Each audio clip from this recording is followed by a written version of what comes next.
Essayer de trouver pourquoi ça n'a pas marché, tu changes ta manière de faire et tu continues d'avancer. Parce que ce qui est le plus important, c'est de continuer d'avancer. Il faut être très persévérant. Yes. Ça, c'est bon. Il faut être très persévérant. Persévérance. Et deuxièmement,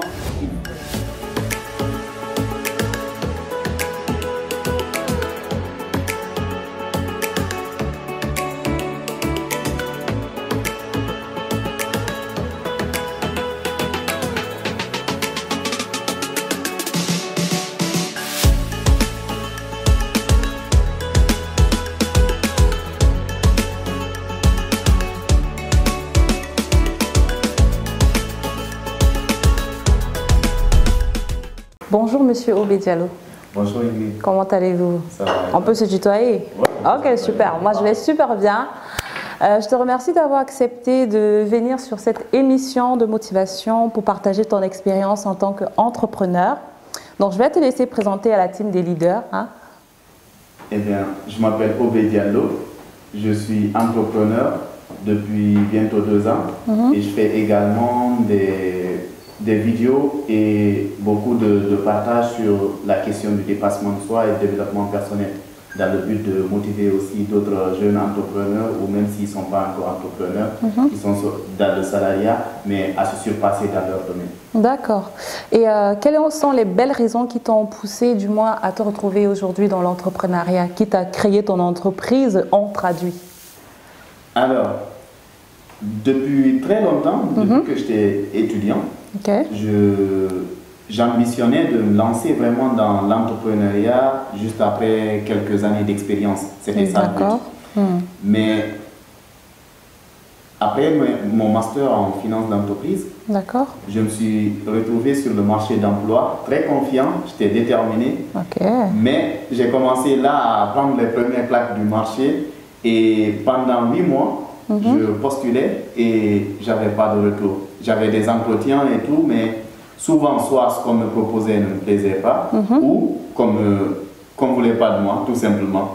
Et donc, comme on dit, nécessité ne connaît pas de loi, il fallait se trouver mon propre job. C'est en ce moment que je me suis dit, si je n'ai pas un employeur qui est prêt à m'engager, il faut que je ne vais pas rester là à pleurnicher sur mon sort. L'apitoiement. Voilà, à m'apitoyer. Il faut que je me lance, que je crée ma propre boîte et que je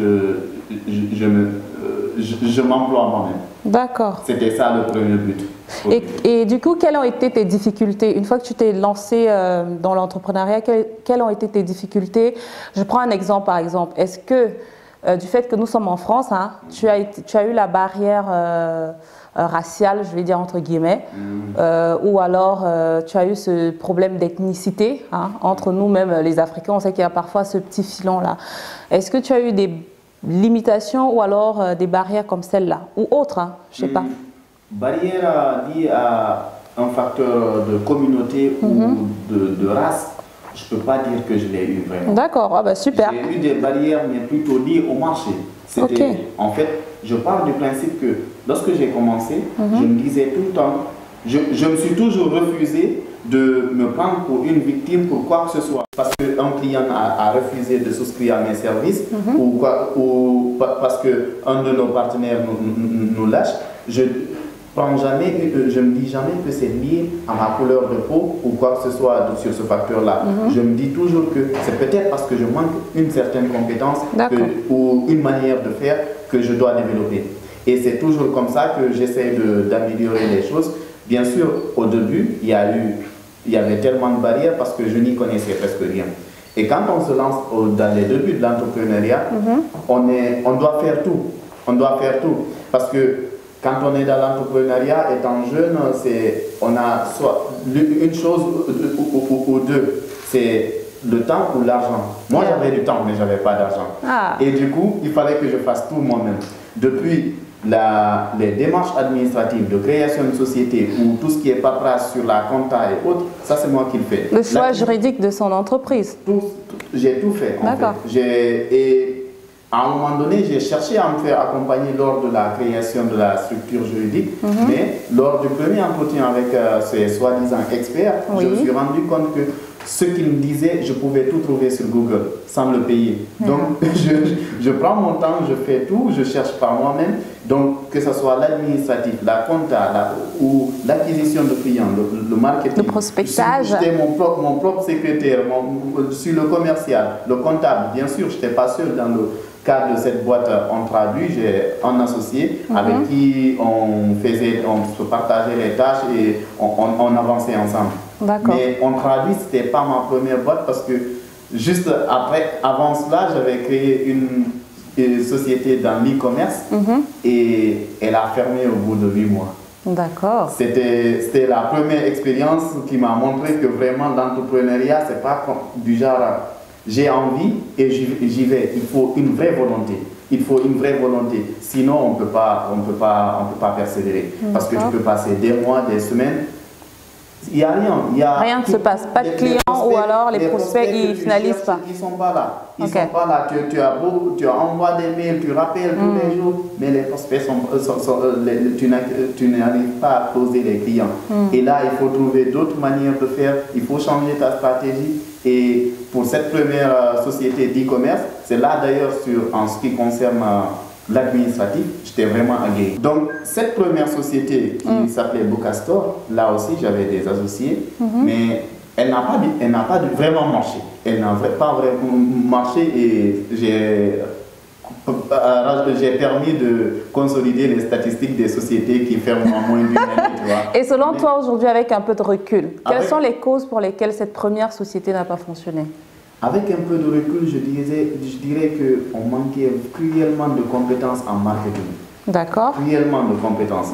Et on rédigeait des pages de vente, tu vois que c'est vraiment ça donnait pas envie. Parce que là-bas, le principal objectif, c'était la principale, comme dans n'importe quel secteur d'entrepreneuriat d'ailleurs, c'est de savoir vendre. Mais dans l'e-commerce, c'était primordial en fait. On ne pouvait pas. Et nous, c'était nos débuts. On a dépensé de l'argent dans la publicité et il n'y avait pas de retour sur investissement. Donc l'argent partait et ça ne rentre pas. Au final, décision, il faut fermer la boîte. Mais bien que ça a été, disons, on peut dire un échec, mais pour moi, c'est une véritable expérience qui m'a on traduit par la suite de manière très rapide. Très rapide. Parce qu'avec la première boîte, sur l'administratif, depuis la rédaction des statuts et tout était compliqué. Ce que quelqu'un professionnel fait en une journée, nous, ça nous prenait quasiment une semaine, tu vois. J'ai acquis cette expérience-là et ça m'a permis de faire les démarches administratives de la manière on traduit et pas mal d'autres aspects qui je me suis aguerri sur la première boîte pour pouvoir le capitaliser ici. D'accord, si j'ai bien compris, je pense que pour être entrepreneur, il faut avoir une volonté qui dépasse, je dirais, les montagnes. Bien sûr. Et se dire que ça peut ne pas marcher au premier coup, mais on persévère et puis on rebondit de plus belle, sachant que la première expérience, du moins la première boîte, sert toujours d'expérience, le premier parcours, parce qu'aujourd'hui, tu es amène de rédiger une page de vente, je pense aussi donner le coup de main, je ne sais pas, peut-être un ami qui veut se lancer dans l'entrepreneuriat. Bien sûr, bien sûr. Ça, même si ça peut être considéré comme un échec pour le premier, mais on apprend beaucoup. Et l'objectif avec l'entrepreneuriat, c'est que c'est pas, on se fixe des résultats sur un mois ou 2 ou 6 mois, mais il faut s'attendre à ce qu'il y ait pas mal d'imprévus. Quand il y a des imprévus, il ne faut pas rester là à être bloqué, à stagner en disant ok, j'avais prévu ça, ça ne marche pas. Non, il faut essayer de trouver pourquoi ça n'a pas marché. Tu changes ta manière de faire et tu continues d'avancer. Parce que ce qui est le plus important, c'est de continuer d'avancer. C'est de continuer d'avancer. Tant que tu es sûr que tu avances jour après jour, tu dors plus intelligent qu'hier, plus aguerri qu'hier, avec peut-être un nouveau client, un client de plus qu'hier, c'est bon. C'est déjà ça l'objectif. Après, il y aura maintenant cet objectif de croissance rapide. Mais dans les débuts, forcément, le plus important, c'est de s'améliorer tous les jours. D'accord. Donc, il faut être très optimiste, très aguerri à la tâche dans l'action, le faire. Et moi, ce que je veux savoir, c'est comment tu fais pour gérer le temps? Parce que généralement, les jeunes entrepreneurs, ils ne sont pas très patients au début. On a une idée, on a une envie, on veut décoller. Mais comment est-ce que tu gères le facteur temps, la patience, sachant qu'à côté, peut-être, il faut un investissement à faire. Donc, l'argent, ça sort et ça n'entre pas. En fait, je dirais que gérer le temps, ça, à un moment donné, tu n'as plus le choix, en fait. Tu n'as plus le choix. Parce que tu te retrouves dans une situation, moi je donne un exemple, depuis le 1er janvier, nous dans notre secteur, pour avoir des gros clients, il faut faire des appels d'offres, il faut passer par les appels d'offres. J'ai fait à peu près 18 appels d'offres depuis le début de l'année et sur les 15 premiers, les réponses étaient négatives. En fait, quand tu te retrouves dans ce genre de situation, c'est soit tu te dis que oui, à chaque appel d'offres, tu apprends plus et tu continues de persévérer, ou tu fermes boutique, tu rentres chez toi. Donc, cette persévérance-là, pour moi, c'est... On n'a pas le choix, on n'a pas le choix. Et c'est pourquoi je dis souvent à des gens, parce que je discute avec des amis qui me disent « Oh, tu as fait le bon choix de te lancer dans l'entrepreneuriat ». Je leur dis que oui, mais... Il faut savoir qu'une fois qu'on est là-dedans, c'est des sacrifices en continu. Les premières années peuvent être très dures. Et surtout, ne te fie pas à ce que tu as écrit sur ton business plan parce que dès les premiers mois, on se rend compte que le business plan, il était fichu. D'accord. Alors, pourquoi est-ce que tu as décidé de créer une société On Traduit? Pourquoi On Traduit? C'est quoi l'histoire de On Traduit? Pourquoi pas une société, par exemple, de photographie ou, je sais pas, moi je dis un exemple tout bête, hein, une société de sécurité, par exemple? Pourquoi On Traduit? Ouais, c'est une question pertinente, surtout que moi, personnellement, je ne suis pas traducteur ni interprète de formation. En fait, l'entrepreneuriat, déjà, pour moi, mon objectif, c'était d'avoir une liberté financière et géographique à la fois dans le cadre de l'entrepreneuriat.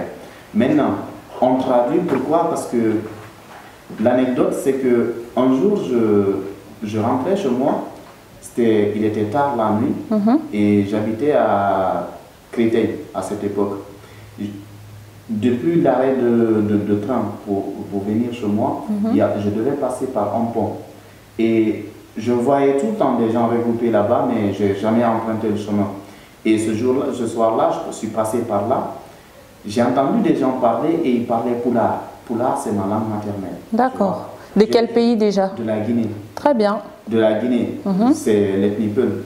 Et du coup, le truc qui m'est venu à l'idée, moi j'étais pressé de rentrer chez moi. En ce moment, j'avais même pas commencé, j'étais entre la boîte qui a fermé et la nouvelle, et je cherchais d'autres idées, tu vois. Et j'étais pressé de rentrer chez moi parce qu'il caillait vraiment, on était en hiver, et je voyais ces gens-là, ils dormaient là, au dehors, et ils m'ont parlé ma langue maternelle pour me demander s'ils pouvaient avoir des pièces ou des trucs comme ça, tu vois. Ça m'a tellement marqué que je me suis dit, qu'est-ce que nous faisons genre, pour aider ces gens-là? Quelle que soit la manière, à quel niveau je peux intervenir pour aider ceci. Je suis conscient que pour l'immigration, le facteur le plus important, c'est d'agir à la source. Agir à la source, le facteur le plus important, c'est d'agir à la source pour ne pas qu'ils aient à venir ici. Mais une fois qu'ils sont là, pour ne pas qu'il ait à fuir une misère là-bas et venir ici vivre dans l'enfer, moi ce que je pouvais faire à mon niveau, c'est d'aider ces gens-là parce qu'il y a des structures ici déjà qui les accueillent qui cherchent à comprendre leur histoire, qui cherchent à les accompagner dans leur démarche administrative. Étant donné qu'il y a déjà ces structures-là, moi ce que je pouvais faire, c'est de voir ces personnes qui sont là, qui ont une histoire vraiment à raconter pour être prise en charge, mais puisqu'ils ne parlent pas français, la barrière de la langue. Il y avait la barrière de la langue. Et nous, ce qu'on propose avec On Traduit, c'est des services d'interprétariat si on ne pouvait pas accueillir, on ne pouvait pas résoudre les problèmes de l'immigration à la source, vaut mieux aider ces gens-là à être mieux compris ici dans le cadre de leur démarche administrative. Et c'est pourquoi aujourd'hui, nous proposons des services de traduction des documents avec lesquels ils viennent et aussi des services d'interprétariat pour qu'on comprenne bien leur discours, leur histoire. Parce que mieux l'histoire est comprise, mieux les autres structures pourront les accompagner et qu'ils auront les droits qu'ils méritent. Oui, c'est vrai. Donc c'est ça un petit peu derrière la raison d'être d'On Traduit. Donc on allie l'aspect social et aussi, bien sûr, lucratif. Parce que ce n'est pas l'immigrant qui nous paye, mais les structures qui les accompagnent, comme la préfecture, l'OFPRA et plein d'autres associations qui accueillent les demandeurs d'asile. Très bien. Moi, je comprends que créer une société, une entreprise, se mettre en tant qu'entrepreneur, c'est résoudre un service. C'est mettre en place un service pour résoudre les problèmes, les besoins de la société, peu importe sa cible, au fait. C'est ça. En fait, pour qu'une boîte fonctionne, pour qu'une société fonctionne, il faut forcément résoudre un problème. Très bien. Il faut résoudre un problème. C'est pourquoi des fois j'ai souvent ces genres d'échanges avec les gens qui disent qui ont un regard un peu négatif sur les entrepreneurs, les personnes riches et tout. Je leur dis que attention, cette personne, elle n'est pas égoïste, contrairement à certains, parce que pour réussir dans l'entrepreneuriat, il faut forcément résoudre un problème. Amazon, il résout des problèmes. Il te permet de rester chez toi et recevoir ce que tu veux. Ne pas sortir en hiver pour aller chercher son courrier. Rester bien au chaud. Pour réussir dans l'entrepreneuriat, il faut chercher un problème à résoudre. D'accord. Et du coup, quelles sont donc les qualités nécessaires et les compétences à développer pour se mettre à son propre compte en tant qu'entrepreneur? Alors, en termes de qualité, je dirais il faut être très persévérant. Ça, c'est un. Il faut être très persévérant. Persévérance. Et deuxièmement, il faut être prêt à se former continuellement. Parce que les choses avancent tellement vite aujourd'hui que même si tu te lances dans un secteur où tu avais déjà fait pour lequel tu avais déjà fait 5 années de formation ou même 10 ans, une fois que tu te lances, tu vois que les choses évoluent très vite. Il faut être prêt à te former. Et surtout, si tu n'as pas une grande équipe, tu es amené à faire beaucoup de choses toi-même. Donc, il faut que tu te formes pour pouvoir les faire de la bonne manière. D'accord. Commencer tout seul, après constituer une équipe avec qui évoluer. Exactement. Donc, la persévérance et l'esprit d'apprentissage continu. L'esprit d'apprentissage continu. Maintenant, s'il y a une qualité et une seule qualité qui est indispensable pour un entrepreneur, c'est de savoir vendre. D'accord. Donc, si tu ne sais pas vendre, tu peux rentrer à la maison parce que quelle que soit la qualité de ton service, il peut être le meilleur service du monde. Si tu ne sais pas le vendre, personne ne viendra acheter. Et si tu n'achètes pas, tu ne fais pas d'argent, tu vas fermer boutique. Tu fermes boutique. Ok, très bien. Merci pour ce partage très enrichissant. Concernant le savoir-vendre d'ailleurs, je propose des services de coaching pour toutes personnes qui seront intéressées à un accompagnement sur 3 mois pour développer sa force mentale parce que oui, la force mentale, c'est la nouvelle beauté. Donc, un service d'accompagnement sur 3 mois où je coach les entrepreneurs, non pas dans le projet entrepreneurial en lui-même, mais plus dans la personne qu'est l'entrepreneur parce qu'il faut être persévérant, optimiste. Il faut pouvoir trouver les ressources en soi-même, donc la motivation intrinsèque pour pouvoir avancer. Parce que tout ce qui vient de l'extérieur n'est qu'un surplus, un complément. Ok? Alors, je vous retrouve très bientôt dans une prochaine vidéo de motivation. D'ici là, travaillez à entretenir votre mindset, votre force mentale. Parce que la force mentale, c'est la nouvelle beauté et tu le sais. À bientôt!